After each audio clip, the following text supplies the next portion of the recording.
Praise the lord. Malachi గ్రంథము 1వ అధ్యాయం 6వ వచనం. కుమారుడు తన తండ్రిని ఘనపరచును గదా, దాసుడు తన యజమానుని ఘనపరచును గదా. నా నామమును నిర్లక్ష్యపెట్టు యాజకులారా, నేను తండ్రినైతే నాకు రావలసిన ఘనత ఏమాయను, నేను యజమానుడనైతే నాకు భయపడవాడు ఎక్కడ ఉన్నాడు అని సైన్యములకు అధిపతి యెహోవా మిమ్మల్ని అడగగా మీ సమాధానం ఏమిటి అంటున్నాడు.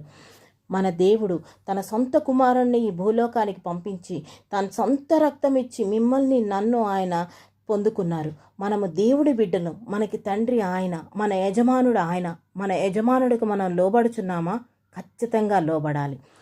1వ అధ్యాయం 8వ వచనంలో, గుడ్డిదానిని గాని కుంటిదానినైనను రోగము గలదానినైనను దేవునికి బలిగా అర్పించిన ఎడల అది దోషము కాదా అంటున్నారు. మన బాల్య దినమున అందే మన దేవుని స్వరము విని మనం అక్కడికి వెళ్ళి నిలబడ్డామా? నిలబడాలి. 9వ వచనంలో, దేవుడు మనకు కటాక్షము చూపునట్లు ఆయన శాంతపరచుడి. మనము దేవుణ్ణి శాంతపరచాలి.